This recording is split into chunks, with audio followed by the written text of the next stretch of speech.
ক্ষোভের একটা বহিঃপ্রকাশ, বুঝলেন? একটু অনুগ্রহ করে ক্ষমা করে দেবেন, আপনাদের সময়টা মূল্যবান নষ্ট করা হলো। পথচারীদের কাছে গিয়ে হাত জোড়ো করে যাকে ক্ষমা চাইতে দেখছেন, ইনি আরামবাগের আরান্ডি ১ অঞ্চল তৃণমূলের সদ্য প্রাক্তন সভাপতি মুন্সি ইকবাল। তৃণমূল নেতাদের মানুষের কাছে এভাবে প্রকাশ্যে ক্ষমা চাওয়ার ছবি সম্প্রতি বিরল হলেও মঙ্গলবার এমনই ছবি ধরা পড়েছে আরামবাগ গড়ের ঘাট রাস্তার ধামসা এলাকায়।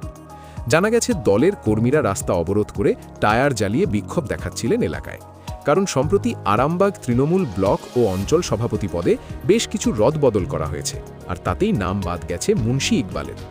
এতেই ক্ষোভে ফেটে পড়েছে ইকবালের অনুগামীরা।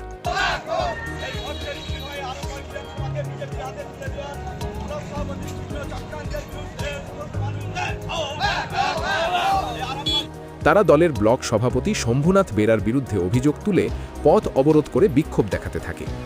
আজকের এই যে বিক্ষোভ মূলত আরামবাগ ব্লক তৃণমূল কংগ্রেসের যিনি সভাপতি আছে সম্মানীয় শম্ভুনাথ বেরা মহাশয় অভিষেক বন্দ্যোপাধ্যায়ের নির্দেশ, যে অঞ্চলে 2024 সালের লোকসভা নির্বাচনে যে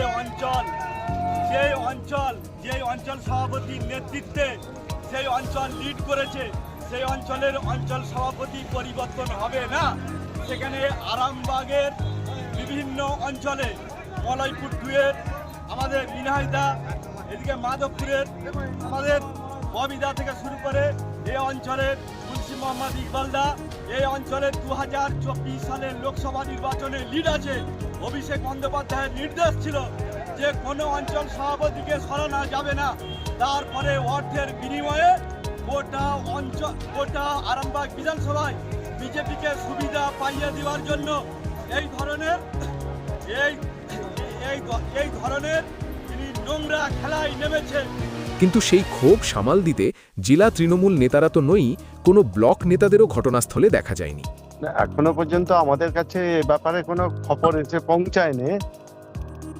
তো তাতে করে ওরা যদি এই কথা বলে থাকে সম্পূর্ণ মিথ্যা কথা, এটাকে আমাকে হয়তো হেনস্থা করার জন্য একটা পরিকল্পনা চলছে। এইবার আমি তো একা তো এটা করতে পারিনি, হয়তো আমার প্যাডে বেরিয়েছে ঠিকই, কিন্তু আমাদের তো জানেন দল পরিচালনা করে আইপ্যাক, জেলা সভাপতি, বারে বারে আলোচনা ভিত্তিক এগুলো করা হয়েছে। এই অবস্থায় আসরে নামেন খোদ মুন্সি ইকবালই।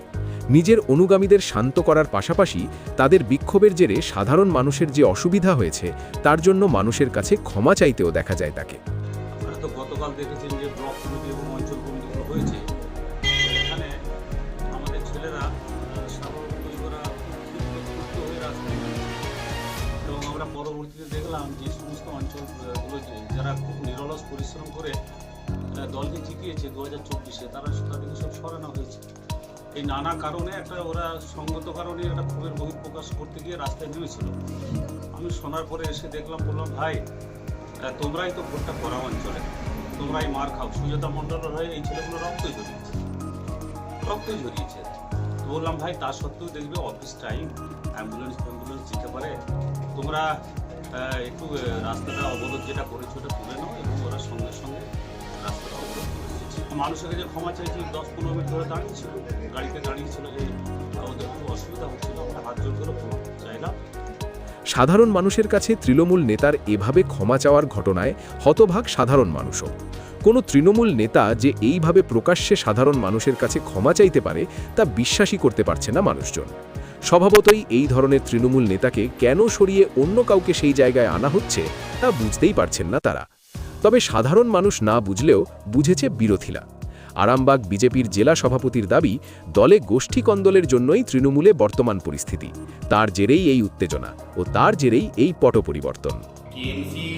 অঞ্চল সভাপতি ডিক্লেয়ার হয়েছে, আর সেক্ষেত্রে তৃণমূলের নিচু স্তরের কর্মীরা যেভাবে বিক্ষোভ করছে, এদের সারা বাংলা জুড়ে বিশেষ করে আরামবাগের গোষ্ঠীদ্বন্দ্বের চরম বহিঃপ্রকাশ কালকে আমরা দেখতে পেয়েছি।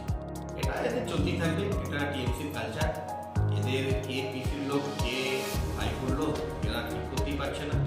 বিভিন্ন ধরনের খবরের জন্য লাইক ও সাবস্ক্রাইব করুন বাংলার কথা।